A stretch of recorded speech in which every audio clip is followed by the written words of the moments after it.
Welcome back to Real Crime Stories, the podcast where we bring you crime stories from around the world. The sun was sinking over Greenville County, casting long bands of gold across Woodruff Road.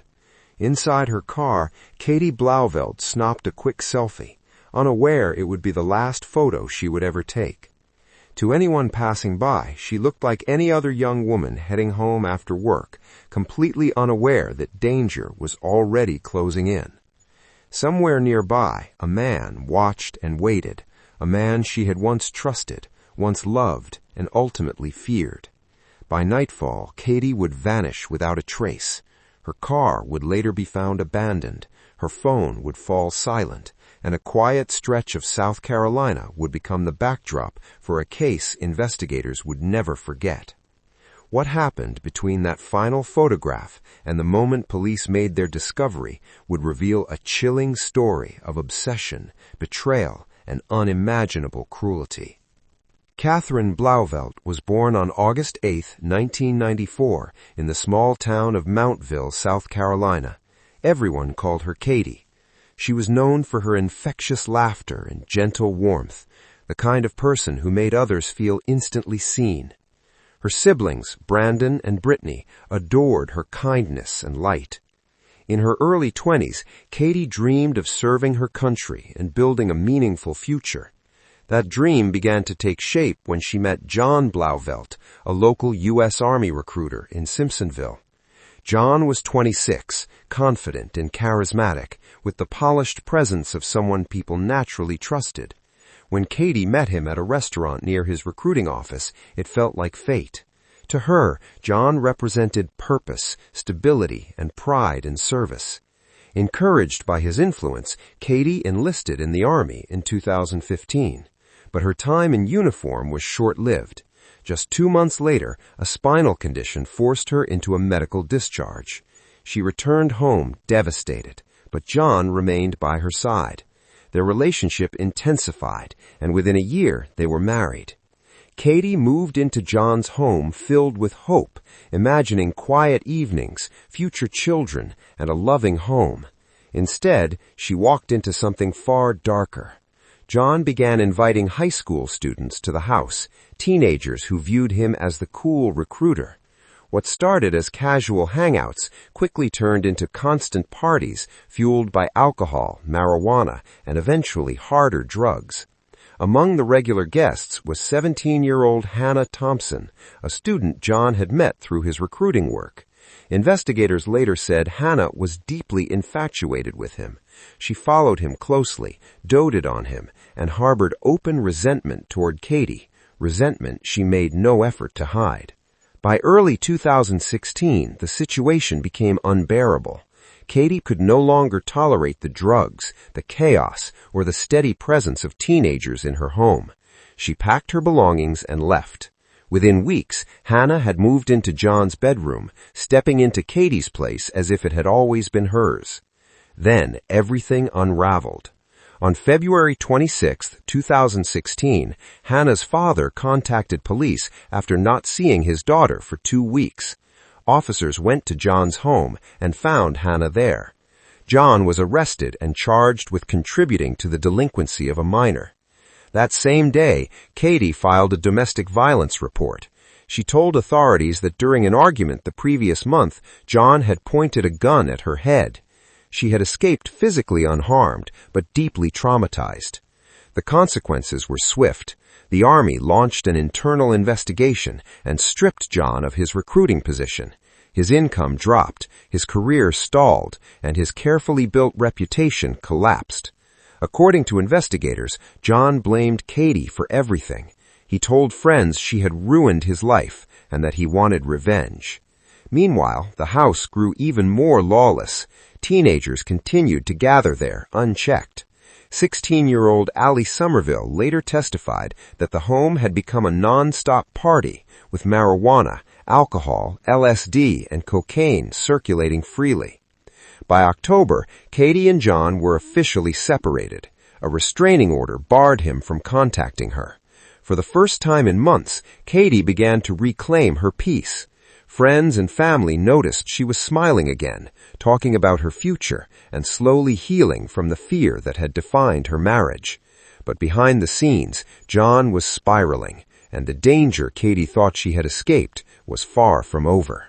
Investigators would later uncover a series of internet searches on John's phone that revealed a chilling glimpse into his mindset. In the weeks leading up to Katie's death, he had searched for phrases like how to sharpen a knife and what do I do when my wife dies. These were not idle curiosities. They were warnings, early signs of a plan already taking shape. October 23, 2016 began as an ordinary Sunday for Katie. She woke early and headed to work at PetSmart on Woodruff Road in Greenville, a job she loved because it kept her surrounded by animals. That afternoon, coworkers described her as cheerful, just as she always was. Around 2:15 p.m., Katie clocked out and left the store for the last time. She had plans to meet friends later that evening, but she never arrived. When calls and messages went unanswered, her family grew concerned. Katie wasn't the kind of person to disappear or ignore the people she loved. By nightfall, her parents reported her missing. What they didn't know was that earlier that day, Hannah Thompson, the same teenage girl who had once lived in Katie's home and was now deeply entangled with John, had driven him to Woodruff Road. According to arrest warrants, she dropped him off near Katie's workplace. At 4:17 p.m., Katie's phone registered its final activity, a simple selfie taken inside her car. She looked calm, unaware. Nearby, her estranged husband waited. At 5:03 p.m., John called Hannah. 1 minute later, he sent her a Snapchat message. The message itself was deleted, but investigators believe it contained proof of what had just happened, evidence too disturbing to ever recover. On the outskirts of Simpsonville stood an abandoned farmhouse, vacant for more than 20 years. Local kids once explored it out of curiosity. Katie knew the place well. She had played there as a child. That October evening, it became the site of her final moments. Inside the farmhouse, John attacked her. Evidence later showed that Katie fought back desperately. DNA beneath her fingernails confirmed the struggle, but John was stronger. He overpowered her and stabbed her to death. Afterward, he dragged her body through a small basement window and placed it inside a rectangular concrete box at the center of the basement, a cold, hidden tomb. Then he cleaned the scene and left. To cover his tracks, John drove Katie's car to a parking lot on Whitehorse Road and abandoned it. Hannah followed in a second vehicle, helping him escape. Surveillance footage later captured the moment Katie's car was left behind, silent, lifeless, and alone. For 2 agonizing days, Katie's loved ones waited. Her mother, Patricia, later said she felt a deep sense of dread, as if she already knew the truth. Police searched tirelessly, but with each passing hour, hope faded. Then, just after midnight on October 26, 2016, the search ended. A call led detectives to the abandoned farmhouse. A mutual friend of Katie and John, Wayne Roper, had gone there himself to look for her. He searched the upstairs rooms, calling her name, before descending into the basement. There, inside the concrete box, he found her. Within minutes, police were on the scene. Even seasoned investigators were unprepared for what awaited them. The basement was cold and unnaturally still, the kind of silence left behind by something unthinkable. In the center of the room stood the concrete box, untouched for decades.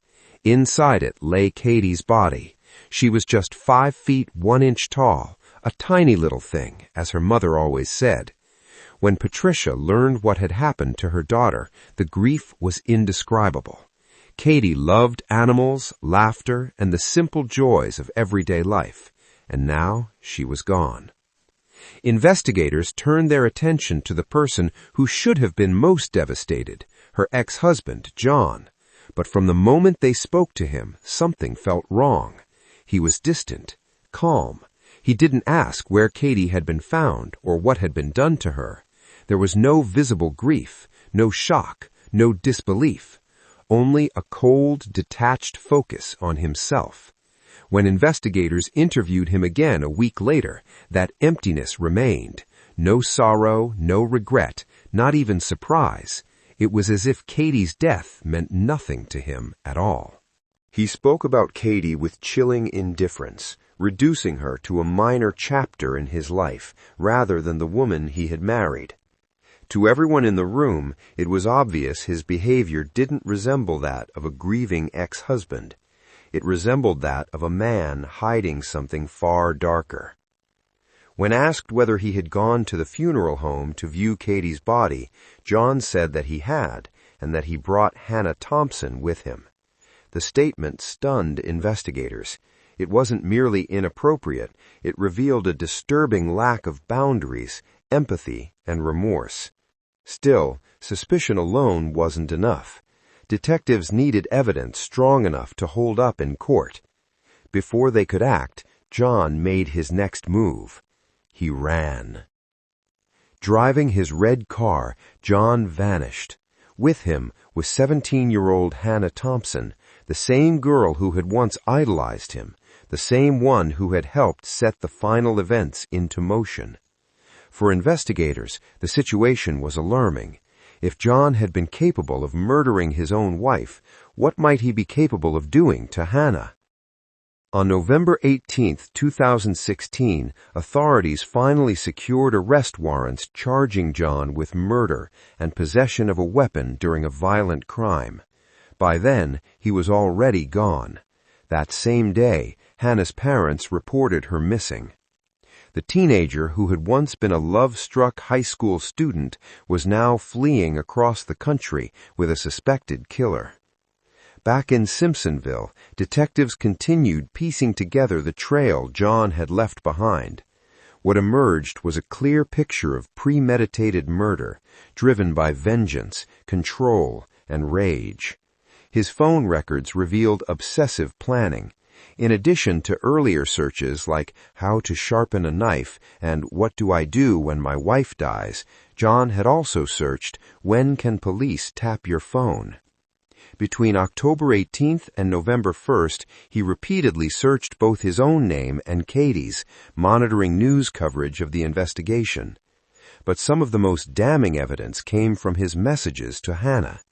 On the day of the murder, he texted her 2 chilling words, "She's gone." Shortly after, another message followed, "I'm going through with that thing." These weren't the words of a grieving husband. They were the words of a man confessing, not to police, but to the person who helped him escape. Then there was his journal.